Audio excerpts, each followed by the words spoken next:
回眸一笑百媚生，6宫粉黛无颜色。历史上的杨贵妃是位传奇人物，从嫁给皇子到最后嫁给皇帝，马嵬驿兵变被唐玄宗下令缢杀，这些是中国的记载。然而在日本却有着截然不同的说法。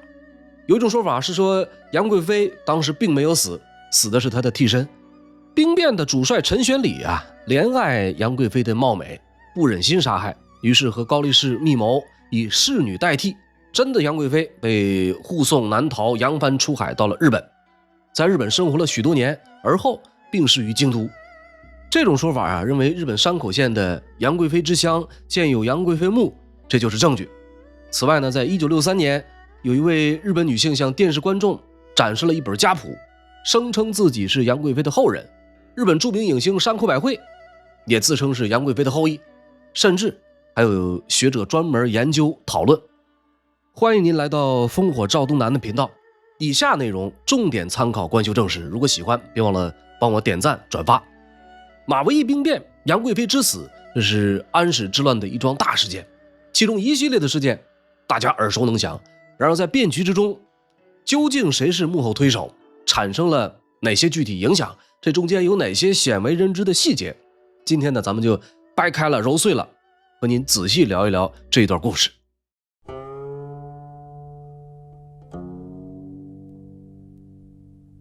上一回我们说到封长清5战5败，结束了洛阳保卫战，英雄末路之际，率领残部一路向西，从洛阳退到陕郡，也就是今天河南三门峡市陕州区。到了陕郡，封长清碰到了他的老上级高仙芝。高仙芝高句丽人，将门之后，史书记载这个人是美姿容善骑射，勇决萧果。20多岁就被拜为将军，千里奔袭小步履，一战成名，得胜归来，被升为安西4镇节度使。高仙芝的声名逐渐威震中亚。尽管智勇双全，但是缺点也很明显，这个人既残忍又贪财。天宝9年，高仙芝入侵并征服了当时的十国，也就是今天乌兹别克、塔什干一带。占领十国以后，他干了这么3件事。第一件，十国的国王、大臣、士兵以及所有的青壮年全部俘虏押回国内。第二件，屠城，满城老幼悉数杀之。第三件，纵兵劫掠，将十国的财富劫掠一空。光是那个钻石就有10多斛，黄金专门找了5、6匹骆驼来拉，其余的宝马财物不计其数。关键是这些财富最后全都进了高仙芝的私人腰包。平灭十国之后，在中亚的另一座古老的城市，高仙芝遭遇了他的滑铁卢。这座城市呢，就是达罗斯，他的对手是黑衣大师。这是当时世界上东西2大帝国在势力扩张过程中的一次碰撞。唐军在高仙芝率领下总兵力在3万左右，也有的认为在6、7万上下，大食的人数可能高达10万。两军相遇之后相持5天，难分胜负。但是因为盟军葛罗路人突然反水，唐军全线溃败。高仙芝最后呢，带着数千残部侥幸脱险。达罗斯之战是中亚命运的重大转折点。如果没有安史之乱的发生呢，以当时盛唐的综合国力，要重新夺回中亚霸权是完全可能的。事实上，达罗斯战败2年以后安西唐军就迅速得以恢复，并再次把触角伸进中亚。这回的代表人物呢，已经由高仙芝换成了封长清。封长清其人，史书记载为细瘦目类脚短而跛，身材干瘦斜视，一脚长一脚短。总之在外貌这一块稍微有点不尽人意。封长清小时候呢过得很苦，可能是个孤儿。他的外祖父犯了罪，被流放到安西当守门吏。封长清呢也就这样很小就跟着流落到了安西。他的外祖父可能是个读书人，很有学识，因此一边守门一边教小封长清读书。长大以后外祖父已经去世，封长清呢孤苦伶仃，又穷又丑又没有背景。到30几岁一直在底层摸爬滚打，好在没有被生活的琐碎磨平他心中的理想。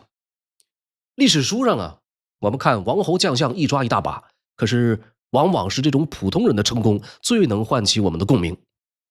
说当时的安西节度使是傅蒙灵察，高仙芝呢是都知兵马使。凤长清呢，看到高仙芝经常带着几十个衣服鲜明的随从，威风凛凛的行走于安西街头，冒出了这么个想法，他想要投到高仙芝的门下。于是有这么一天，这个底层牛马凤长清来到高仙芝府上，从容的递上名帖。史书记载，仙芝见其貌寝不纳。高仙芝呢是美男子，因为看到凤长清的这个长相不敢恭维，于是就说：凤先生啊，我这里暂时不缺人，你先回去吧。转一天呢，凤长清又来递上名帖，高仙芝很不高兴，说：凤先生已经说了不缺人，你怎么又来了？他这么一说呢，凤长清也怒了，说：长清仰慕您的高风亮节，情愿追随于鞍前马后，所以没人引荐，自告奋勇前来投奔，何苦这般拒人于千里之外呢？您如果这样以貌取人，恐怕会失去人心。即便他这样说，高仙芝呢仍然拒之门外。人要脸树要皮，连吃了2次闭门羹，该知难而退了吧？并没有。从此以后呢，凤长清每天按时按点来到高府，专等高仙芝出入，晨曦不离其门。一连着几十天以后，高仙芝呢为其执着所打动，将凤长清收为了随从。转眼啊，有这么一天，高仙芝呢奉命率领2000人追击叛匪，凯旋而归以后，正准备写报告呈送傅梦灵察，凤长清呢忽然递给他一份文书。高仙芝打开来看，大为惊讶，这是一份极为详细的高仙芝平定叛乱的捷报，其中山川警权、御敌形势、克敌谋略，行文清晰，逻辑缜密，把高仙芝想说的话毫无遗漏的全都写了下来，并且是详略得当，文采飞扬。这真是人不可貌相，海水不能拿瓢崴。说这么个其貌不扬的人，居然能写出这么漂亮的文章，不光是高仙芝感到意外，傅梦灵察的2名幕僚一开始呢也感到奇怪，见到高仙芝呢就好奇的询问，说前几天那封奏报究竟是谁人所作呀？傅大使帐下怎么会有如此人才？在得知了是凤长清以后，赶忙请来促膝长谈，相见恨晚。从此凤长清在安西军中声名鹊起，高仙芝也对他刮目相看，日渐器重。再后来呢，几年时间，凤长清从一名小随从就渐渐成为高仙芝最为倚重的心腹，以及安西都护府的高级将领。天宝6载啊，高仙芝平定小博律，升任安西节度使，凤长清被任命为节度判官，赐紫金玉带。天宝10载，高仙芝兵败达罗斯，调任河西节度使，安西由王正建接任节度使。转1年，王正建病逝，那么凤长清升任安西副大都护，设御史中丞，持节从安西4镇节度、经略支度、营田副大使，知节度使。天宝12载，达罗斯兵败1年多以后，安西唐军逐渐恢复到以往实力。当年高仙芝呢，通过征服小博律威震中亚。到了凤长清的时代，则是把目标投向了同样归附吐蕃的大博律国。大小博律的位置大致在今天克什米尔一带。凤长清领兵啊，经过几个月的长途跋涉，主动进攻并征服了大博律，巩固了唐朝的宗主国地位。那么高仙芝和凤长清都是通过对外战争成长起来的当世名将。遗憾的是呢，最终在内乱中毁掉一世英名。天宝14载啊，凤长清进京朝见皇帝，赶上安禄山造反，临危受命被派往东京洛阳。可是率领的是没有经过训练的新兵，就这样5战5败，洛阳失守，退到了陕郡。在陕郡见到高仙芝，两人分析当前战局，凤长清给出了一条建议，他说：长清连日血战，贼人锋不可挡，况且潼关无兵，如果叛贼突入潼关，长安可就危险了。陕郡呢无险可依，不如放弃陕郡，退往潼关固守。高仙芝啊，堪称一代军神，不可能没有自己的判断。残酷的战局以及凤长清带来的前线消息，让他当机立断，二人随后合兵一处，退往潼关。客观的看，当时的局势，退守潼关的确是正确的选择。两位将军都以大局为重，关键时刻没有顾惜个人利益。但是凤长清丢了洛阳，高仙芝未经许可弃守陕郡，这些让李隆基布置的河南防线在极短时间内被安禄山悉数攻破，这样重大的责任又该由谁来背负呢？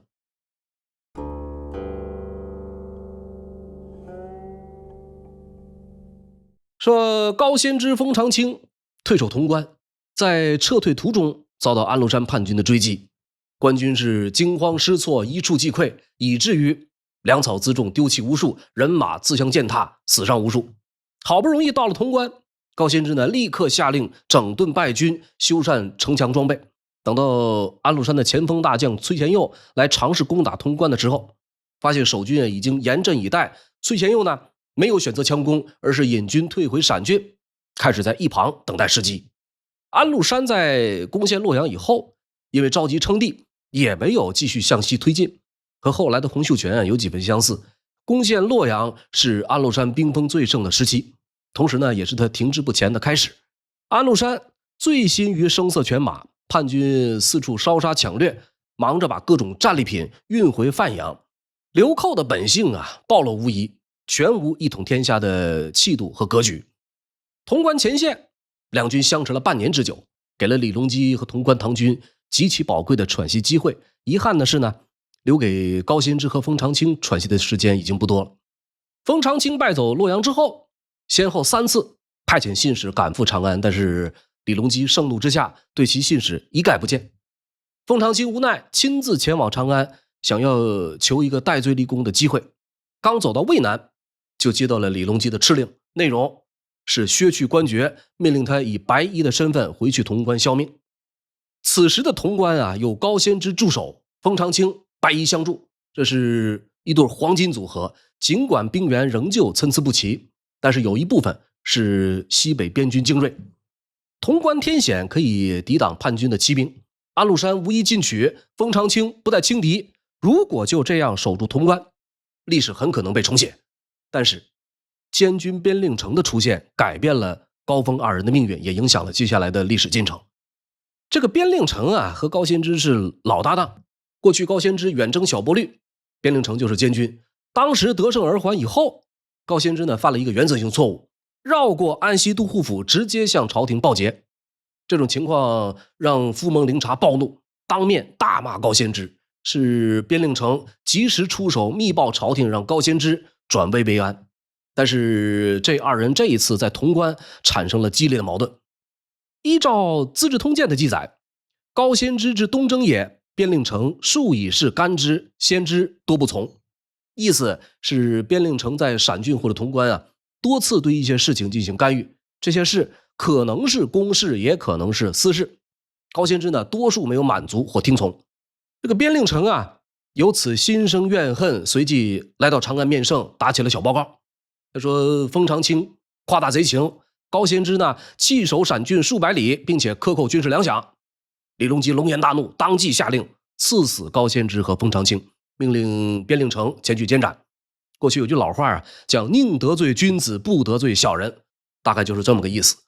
转眼边令城回到潼关，先找来封长清宣旨。封长清呢平静地听完旨意以后，从怀里掏出提前准备好的一道仪表，让边令城转成皇帝。随后说了最后一句话，说长清所以不死者，不忍无国家精辉，受戮贼手，讨逆无效，死乃甘心。在抬眼望了望天空，只见天上乌云低垂，寒风呜咽，之后从容就戮。接着就是高仙芝。边令城呢事先准备了100多磨刀手，然后把高仙芝叫来宣旨。高仙芝听后是悲愤欲绝，他说我遇敌而退，按律当斩，这没什么好说的，但是上有天下有地，说我克扣粮饷，纯属污蔑。当时边令城呢故意召集了全体将士，高仙芝面对着将士们大喊，说朝廷虽然分发了一些物资，事实是连基本的作战装备都没有凑齐，我如果的确克扣了粮饷，诸位可以如实揭发，可如果我没做过这种事儿，请大家替我喊声冤吧。话音刚落，只听将士们不约而同的大喊冤枉，喊声雷动，久久不息。可是圣旨就在眼前，喊破喉咙也无济于事。最后呢，这个高仙芝对着一张破席上封长清的那个尸身说了句，说封二封二，你一开始从军就跟着我，一路提拔，后来又带我做了节度使，今日又与我同死于此，岂非命也。说完就慷慨赴死。大唐军界在1日之内痛失2位将星。高仙芝和封长清属实是时运不济。国家承平日久，盛世的美景浮于表面，当这幅图景被生灵涂炭、山河破碎所取代，背后那个运筹帷幄的人势必要找几个替死鬼来背历史黑锅。高峰二人刚好在错误的时间、错误的地点做了一个错误的选择，所以注定要成为牺牲品。封长清的仪表在20世纪初期被人在敦煌莫高窟发现，后来又辗转流入法国，现存于巴黎国立图书馆。这封表文最为动人的一句话是：臣死之后，望陛下不轻此贼，无忘臣言，则即社稷复安，逆胡败父，臣之所愿必矣。封长清呢，应该早就做好了必死的打算，做好了实践的准备，提前写好仪表，希望皇帝不要小看安禄山。可惜呢，皇帝终究还是没有听进去封长清的遗言。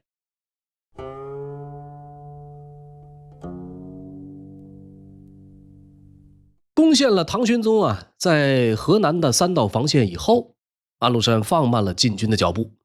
除了忙着称帝，另外一个原因是后方局势不稳。河北的一些郡县相继反水，让安禄山腹背受敌。代表人物有2位，一个呢是平原郡太守颜真卿，另一个是其堂兄常山郡太守颜杲卿。颜真卿字清晨，京兆府长安县人，祖籍琅琊临沂。他的五世祖就是北齐的名臣颜之推。这位人物啊，因为书法成就流芳百世，其实他的人生经历同样令人尊敬。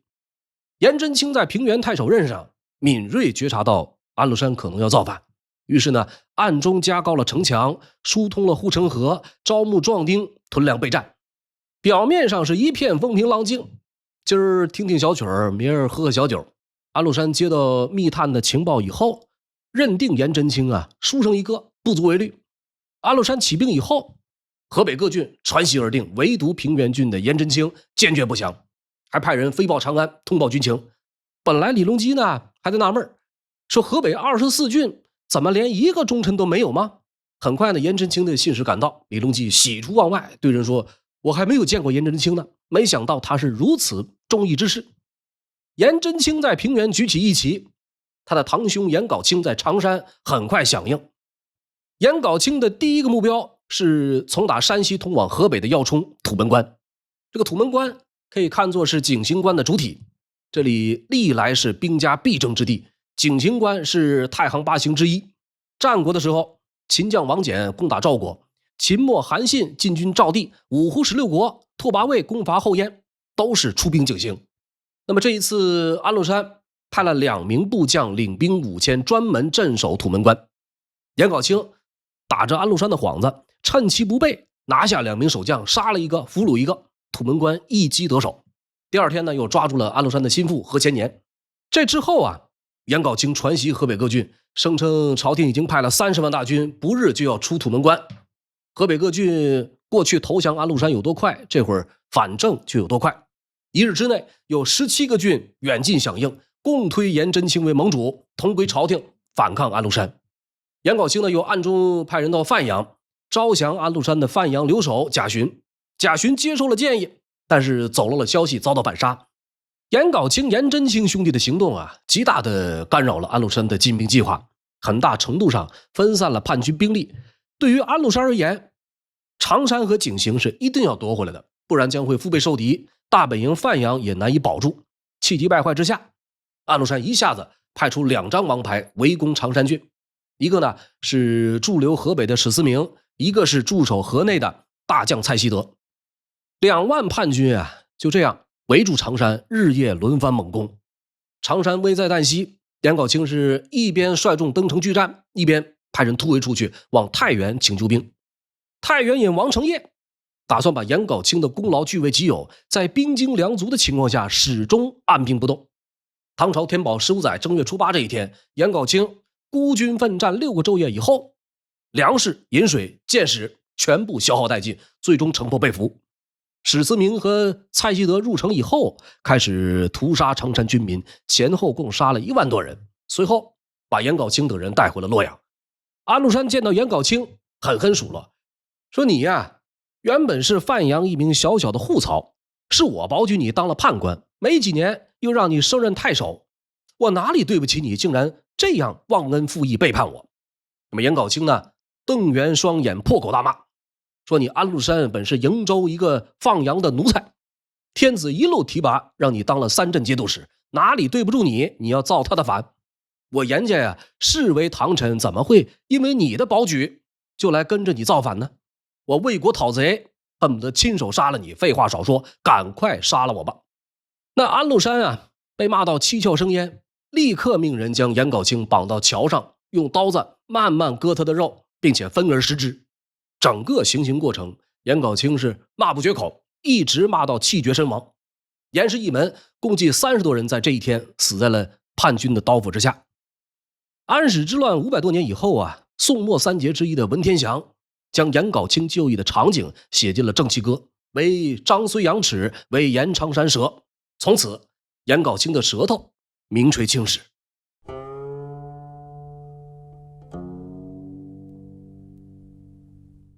常山陷落以后，河北抵抗运动迅速陷入低潮，史思明疯狂扫荡，河北全线告急，官军无力抵挡。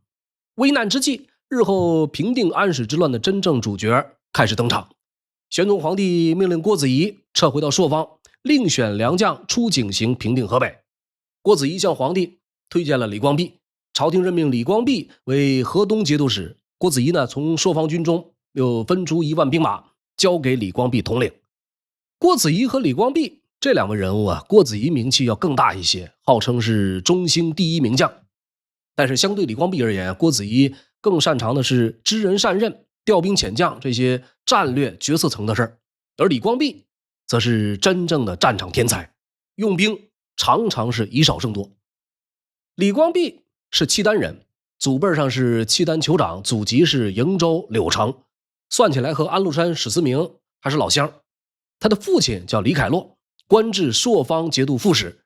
有这一层背景，李光弼年少从军，30出头已经官至朔方都虞侯，40岁已经做到河西节度副使，可以说是少年得志，顺风顺水。就是这样一个几乎被所有人看好的后起之秀，几年以后突然辞官归隐。天宝13载，朔方节度使安思顺爱惜李光弼的才能，奏请朝廷打算任命其为朔方节度副使，支留后事。不出意外的话，李光弼就可以继任节度使，成为封疆大吏。这个安思顺是当时军界举足轻重的人物，同时呢，还是安禄山没有血缘关系的堂兄。安思顺提拔李光弼是有附加条件的，由于太欣赏这个安思顺呢，想要把女儿许给李光弼。这个时候安禄山还是李隆基的头号宠臣，安思顺呢自然也跟着沾光。照理说呀，当上老安的乘龙快婿对仕途发展绝对是有好处的，但是李光弼没有同意，一口回绝了好意，还顺便把官也辞了。安禄山叛乱以后，郭子仪立刻将李光弼召至麾下，皇帝想要平定河北，郭子仪呢就毫不犹豫地保举了李光弼。李光弼从井陉口突然进入河北，一举收复长山。史思明得报说长山被李光弼攻陷，果断放弃了已经围城29天的饶阳，转回头进军长山。第2天天没亮啊，叛军的前锋已经赶到长山城下，史思明率领主力紧随其后，总兵力有骑兵2万以上。李光弼派出5000步兵出城迎战，两军战到一处，叛军紧堵城门不退。眼见城下叛军黑压压蜂拥而至，李光弼命令500弓弩手冲上城头，转瞬间如簧箭矢纷纷射入敌阵，冲到最前头的叛军随即倒下一大片。史思明见状呢，赶紧率部后撤。李光弼这边呢，趁机又派出1000弓弩手，分成4队轮番射击。史思明更扛不住了，只好收军，聚集到一条官道的北侧。李光弼啊，又派出5000人，这波人呢是人手一杆长枪，在道南竖起枪阵，把弓弩手安排在中间。叛军利用这个骑兵的机动性，来回往返，多次发起冲锋，可是完全冲不破枪阵。再加上李光弼的弓弩手箭无虚发，雨点一般密集发射，叛军除了扔下一片又一片的尸体以外，什么便宜也没捞着，最后只好停止进攻，等待增援。史思明从后方调来了5000步兵，眼瞅着就要到达前线，没想到李光弼呢探查到消息以后，派了步骑共计4000人，偃旗息鼓，悄悄摸了过去，在一天中午，趁着对方休息，突然发动冲锋，5000叛军无一幸免，全部斩杀殆尽。史思明这下啊彻底懵了，他终于意识到自己碰上了一个可怕的对手。双方之后相持长达40多天。常山城里粮草即将耗尽，史思明切断了粮道。李光弼呢派人向郭子仪告了急。天宝15载4月，郭子仪率领朔方军主力走井陉口到达常山，郭李二人合兵一处，总兵力号称有10余万之众。双方很快展开会战，史思明再次惨败而走。安禄山得知河北兵败啊，紧急命令大将蔡希德领步骑2万回到河北战场支援史思明，又命令范阳守将牛廷介调集范阳等郡万余人南下增援。史思明重整残军，和2路援军合兵以后，兵力达到5万有余，其中铜锣兵叶落河占了1/5。叶落河是安禄山最为精锐的部队，可见安禄山这回是下了血本，河北不容有失。郭子仪和李光弼一直保持着进攻的态势，在攻占了衡阳以后，史思明出动大军将衡阳团团包围。尽管兵力上占有优势，郭李二人仍然对叛军骑兵心存畏惧，因此下令尽量不与叛军进行野战，而是采取了深沟高垒，以逸待劳的策略。敌人来了就据城防守，敌人走了就跟在后面追击，白天坚守城池拒不出战，到了晚上再出动骑兵偷营劫寨。一来二去呢，就把这个叛军搞得精疲力竭，苦不堪言。几天以后，郭子仪、李光弼认为敌人已经疲倦，军心不稳，于是开始大举反攻。说这一天，双方在嘉山展开决战，叛军已经被疲劳战术弄得头昏脑胀，四肢无力。郭子仪、李光弼大破史思明，斩首4万余骑，被俘1000有余，叛军几近全军覆没。史思明本人也是相当惨，胯下的坐骑在逃跑的途中被射死，头盔被打掉了，靴子也跑丢了，只好披头散发，光着脚丫，拄着一根断枪落荒而逃。嘉山会战是史思明一生中最为刻骨铭心的一次惨败，一直要到4年以后，在洛阳北边的邙山脚下，史思明才利用官军将领仆固怀恩犯下的错误，终于击败了李光弼，洗刷了嘉山这场奇耻大辱。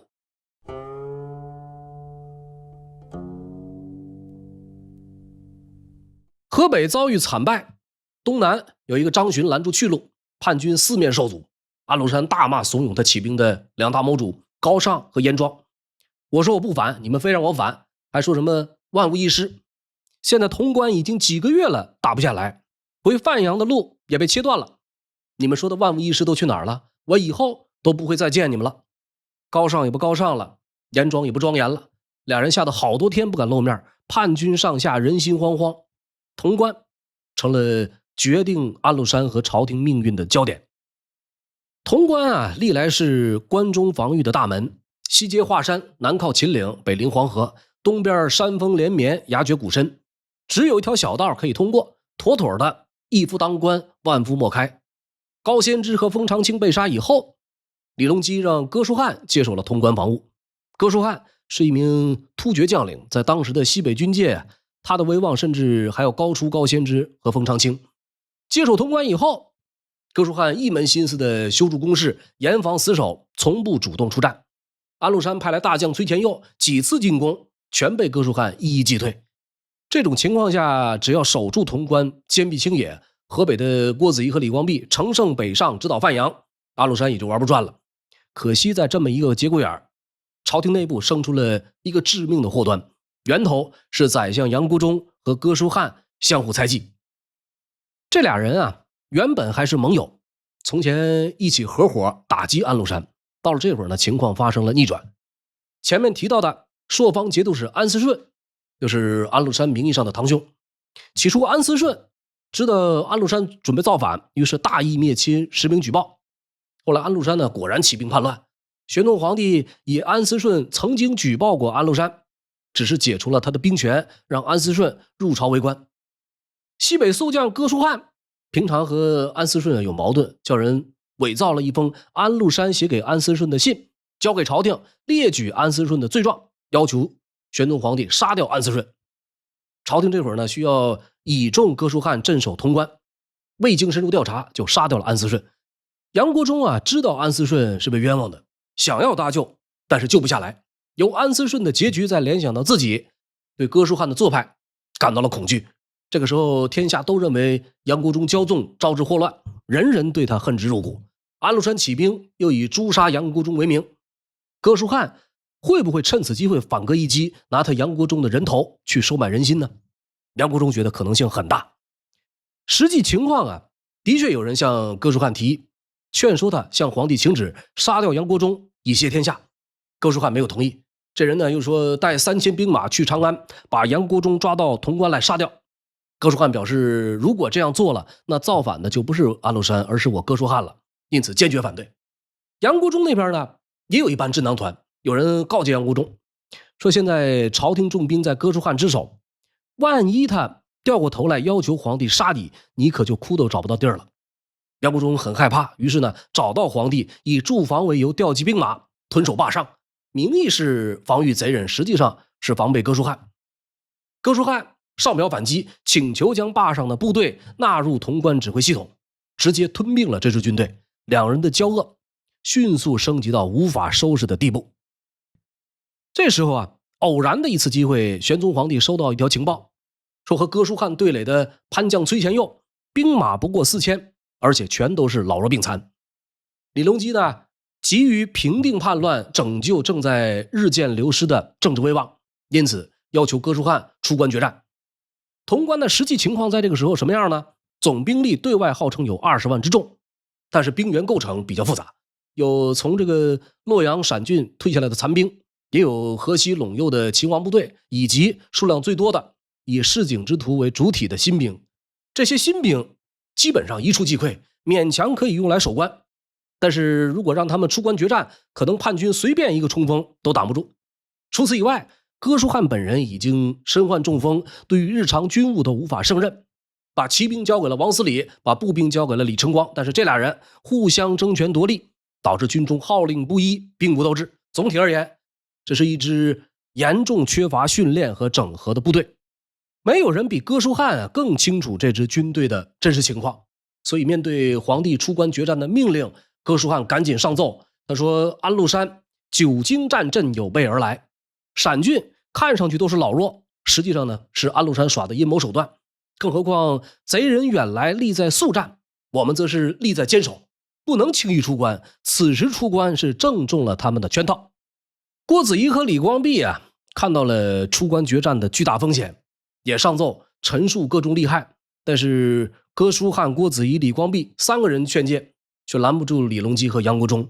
朝廷的信使络绎不绝来到潼关，哥舒翰在巨大压力下最终决定出兵。天宝15载6月初4，哥舒翰抚胸痛哭，引兵出关。3天以后，在灵宝县西原遭遇了据险布阵的崔乾佑所部。战场位于一条长约70里的狭窄山道。哥舒翰的兵力配置是王思礼率领5万精锐作为先锋，后面紧跟着10万大军。他本人呢，亲领3万人作为预备队，在黄河北岸登高瞭望，击鼓助威。崔乾佑这边势敌已弱，出战的士兵不到1万人，而且三五成群，有疏有密，队列不整，前后不一，好像放羊一样。官军们远远看到叛军的阵容，都感到好笑。18万对几千，这个兵力上压倒性的优势，让老将哥舒翰也放松了警惕，命令大军向前挺进。双方一接触，叛军望风而逃，官军呢跟在后面穷追不舍，一路就追到了隘道深处。就在人们以为胜负已定的时候，片刻之间鼓角升起，叛军这边呢事先准备好的精兵突然杀了出来，他们登到高处，扔下来滚木雷石，官军被砸死者不计其数。隘道狭窄，人员密集，官军连枪槊都挥舞不开。哥舒翰见势不妙，赶紧命令用马架战车开道，想以战车冲击敌阵。没想到崔乾佑早已经预备了后手，用好几十辆草车堵塞道路，随后纵火焚烧。此时又刮起了东风，一时间是烟熏火燎，官军士兵看不清目标，看到前方浓烟翻滚，当兵呢以为叛军在烟里，聚集弓弩，连环射击，一直到日暮时分，箭矢都射光了，才发现敌人根本不在烟雾之中。可崔乾佑呢派了一支精锐绕到官军背后，腹背受敌之下，这支以新兵为主的军队顿时分崩离析。有人丢盔弃甲逃入山谷，有人被挤落黄河淹死，惨叫声、呼号声响彻整个战场。出于求生的本能，有的兵士呢把军械捆绑在一起当成小船，用枪槊当船桨划向黄河北岸，最终上岸的只有10之1、2。哥舒翰于战乱之中已经完全没法指挥，只能带着100多骑兵逃往潼关。官军们一波又一波紧随其后，他们中的很多人呢逃过了叛军的追杀，却最终死在了潼关城下。潼关外挖了3条壕沟，每条都有2丈宽1丈深，逃回来的人马坠落其中，一会儿的功夫就把这壕沟给填满了。后来的人们呢就踩着这些人过了壕沟。战后清点人数20万大军只剩下8000多人。惨败过后，哥舒翰准备收敛残兵，继续固守潼关。麾下一名番将火拔归人眼见大势已去，领着人直接绑了哥舒翰，向叛军投了降。几天以后，哥舒翰在洛阳见到了安禄山，看着这位过去的死对头，安禄山洋洋得意，问哥舒翰说：“过去你也常常看不起我，现在可服了吗？”哥舒翰呢扑通一声跪倒在地，说：“臣肉眼不识陛下，以至于此，只要饶臣一命，不愿写信招降各地唐军。”安禄山很高兴，当场呢将哥舒翰封为司空。1年以后，安禄山的儿子安庆绪在兵败弃守洛阳之前，随手杀掉了哥舒翰。潼关失守，这个战局立刻逆转，安禄山绝处逢生，长安已经是危在旦夕。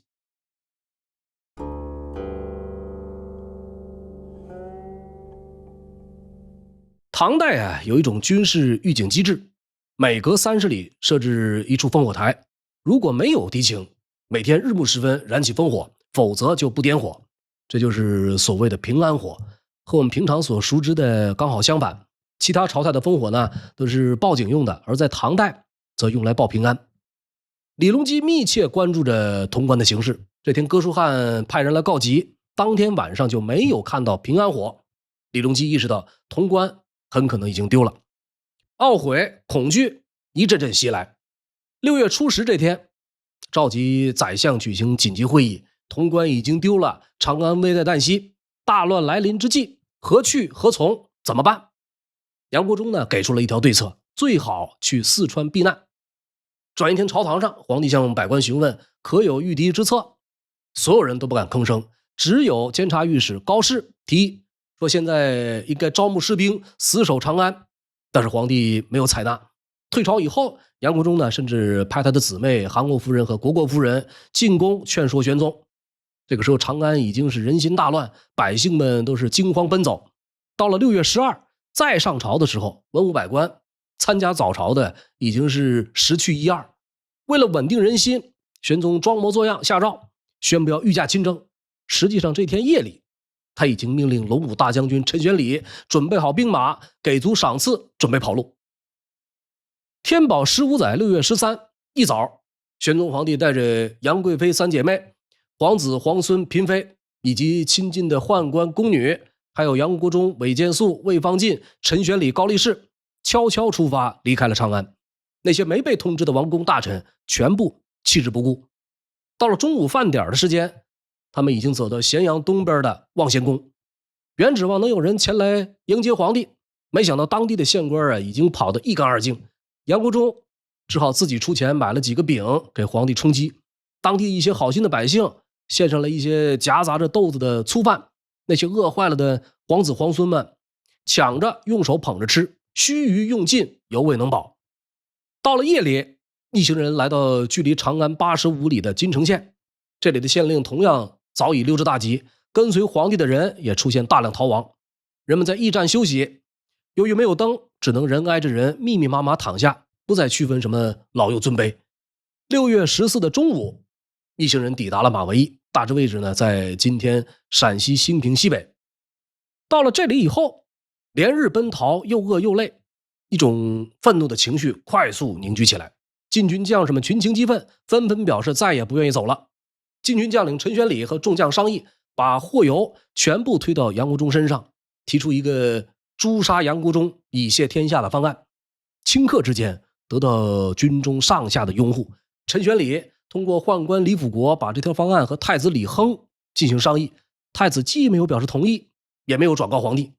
跟随皇帝逃难的呀，还有20多个吐蕃使者。陈玄礼呢，带着禁军准备发动兵变的时候，刚好看到杨国忠被20多个吐蕃使者拖着说事儿。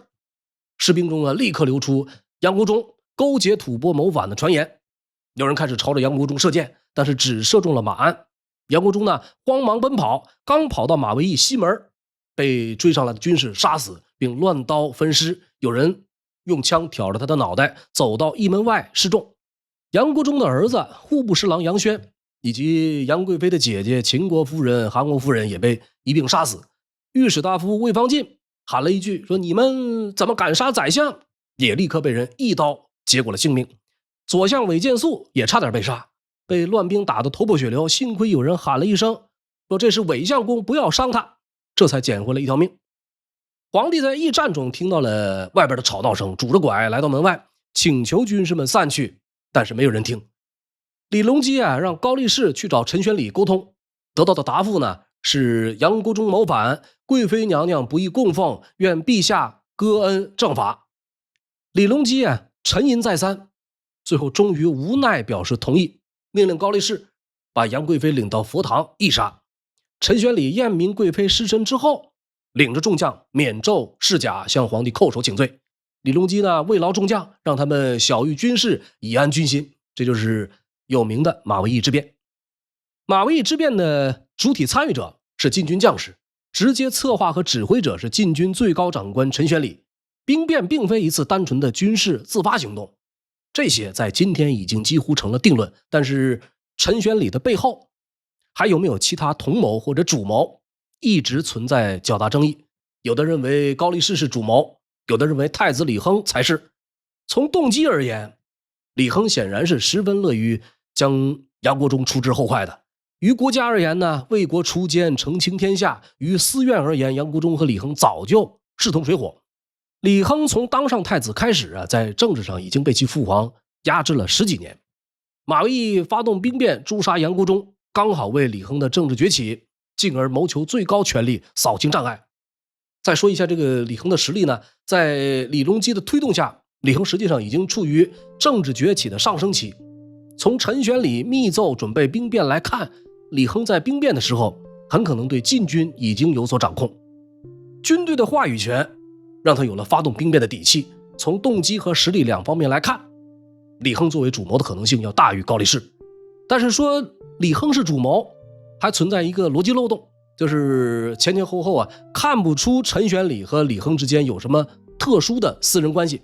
尤其是兵变以后，按理说呢，立了这么大一个功劳，陈玄礼势必会得到李亨的重用。然而事实上，陈很快被解除了兵权，成了李隆基身边侍奉的一个闲人。总而言之，马嵬驿之变不可能是禁军自发的，将士们集体罢工虽是一个重要变量，但主要还是为了幕后主使者所驱使利用。兵变以后的第2天，太子李亨和玄宗皇帝分道扬镳，李亨选择去往朔方的治所灵武。就在李亨北上灵武的同时，李隆基逃离长安10天以后，安禄山的叛军在兵不血刃的情况下占领了未设防的长安城，而朔方灵武也即将成为李亨的龙飞之地。好了，读历史知善恶，感谢您收看收听，这里是烽火赵东南安史之乱的第2集，片中内容重点参考官修正史。如果喜欢呢，别忘了帮我点赞转发。本期节目到此结束，我们下一期不见不散。